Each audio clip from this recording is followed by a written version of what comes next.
Assalamu alaikum wa rahmatullahi wa barakatuh. Une étape très très importante dans ta nouvelle vie, le repentir. Le repentir qui se nomme at-tawba en langue arabe. C'est le fait de revenir vers Allah subhanahu wa ta'ala. Ainsi, toute personne qui cesse sa désobéissance et son impiété et revient sincèrement vers Allah subhanahu wa ta'ala a de ce fait accompli la tawba, c'est-à-dire le retour vers Allah, le repentir.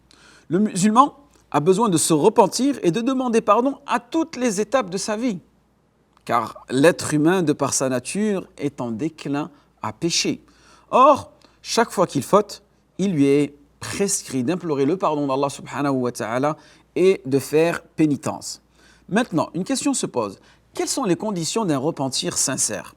Se repentir dans un premier temps de toutes les fautes, dont l'impiété, le shirk, exige la réalisation d'un ensemble de conditions afin que le repentir soit acceptable et valable. Au nombre de ces conditions, il y a, dans un premier temps, la cessation du péché. Se repentir d'une faute n'est pas valable si, dans le même temps, on continue à la commettre. En revanche, si on refait à nouveau le péché après qu'on ait fait un repentir valable et correct, alors le repentir précédent n'est pas annulé. Il faudra seulement un nouveau repentir et ainsi de suite chaque fois qu'on retombe dans le péché. Parfait. Donc, première condition, la cessation du péché. Deuxième condition, regretter les fautes et péchés passés. On ne peut pas concevoir de tawba, c'est-à-dire de repentir, que d'une personne qui éprouve des remords, de la tristesse et de l'affliction pour les péchés qu'elle a commis. N'est pas considéré comme ayant des regrets et donc repentant celui qui parle de ses anciens péchés et qui en fait un sujet de fierté ou s'en vante. Donc voilà pourquoi le prophète sallallahu alayhi wa sallam a dit « Le regret est un repentir ». Hadith rapporté par Ibn Majah. Troisième condition, prendre la ferme résolution de ne pas recommencer. Si la personne a l'intention de revenir au péché après son repentir, celui-ci n'est alors pas valable. Maintenant, les étapes à respecter, ou plutôt les étapes en vue d'arriver à une ferme résolution. Dans un premier temps, se promettre à soi-même et s'engager à ne pas revenir à ce qu'on faisait, ne serait-ce que le temps d'un clin d'œil et ce, quelles que soient les circonstances et les difficultés. Le prophète sallallahu alayhi wa sallam a dit « Celui qui possède trois choses goûtera grâce à elle la saveur suave de la foi. » Parmi elles, il cita « Détester retomber dans l'impiété après qu'Allah subhanahu wa ta'ala l'en délivrait, autant qu'on déteste être précipité dans le feu. » Hadith rapporté par l'imam Bukhari et l'imam Muslim. S'éloigner des personnes et des lieux qui font baisser la foi et incitent au péché. Ça, c'est une condition qui va vraiment vous aider à devenir très ferme dans votre tawba. Ensuite, invoquer très souvent Allah subhanahu wa ta'ala pour rester inébranlable dans sa foi jusqu'à la mort en utilisant la formule d'invocation que l'on veut et la langue que l'on veut et notamment ce qui se trouve dans le Coran et dans la Sunna.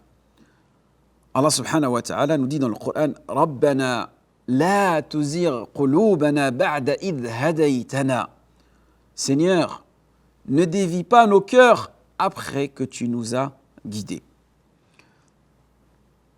Ensuite, ce qui nous rapporte l'imam Tirmidhi.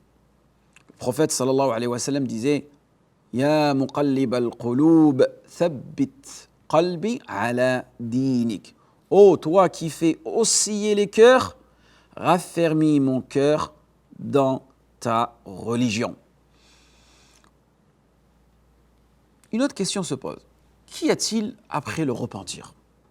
Quand l'homme se repent et fait pénitence, Allah subhanahu wa ta'ala lui pardonne tous ses péchés, même les plus graves. En effet, sa miséricorde, sa rahma s'étend à toutes choses, comme affirmé dans la parole divine, où Allah subhanahu wa ta'ala nous dit « Ô mes serviteurs, qui vous faites du tort à vous-même en commettant beaucoup de fautes, ne désespérez pas de la miséricorde d'Allah subhanahu wa ta'ala. La taqnatu min rahmatillah. » Car Allah subhanahu wa ta'ala, il pardonne tous les péchés. il est vraiment le pardonneur, le très miséricordieux. Ainsi, après un repentir sincère et valable, le musulman se retrouve sans plus aucun péché à son actif. Mieux encore, Allah subhanahu wa ta'ala accorde un avantage extraordinaire à ceux qui sont véridiques, pleins d'humilité et de recueillement et qui regrettent amèrement. Ils transforment leurs mauvaises actions en bonnes actions, conformément à la parole d'Allah subhanahu wa ta'ala, sauf ceux qui se repentent, ont la foi et accomplissent le bien. Voilà à ce qui Allah changera les mauvaises actions en bonnes actions. Allah subhanahu wa ta'ala est pardonneur et miséricordieux. Celui qui est dans une telle situation devra préserver ce repentir-là et sacrifier ce qui est cher et a de la valeur afin de ne pas tomber dans les pièges du diable qui mènent à la récidive. Ensuite, connaissiez-vous la saveur suave de la foi? Celui qui aime Allah et son messager d'un amour qui surpasse tout autre amour, qui aime les autres en fonction de leur attachement à Allah subhanahu wa ta'ala et en fonction de la justesse de leur pratique, de leur religion et de la pureté de leur islam, et qui déteste revenir à l'impiété, au shirk et à l'égarement dans lesquels il était auparavant, comme il déteste être brûlé par le feu, une telle personne trouvera alors que la foi a une saveur agréable et ressentira en son cœur un plaisir.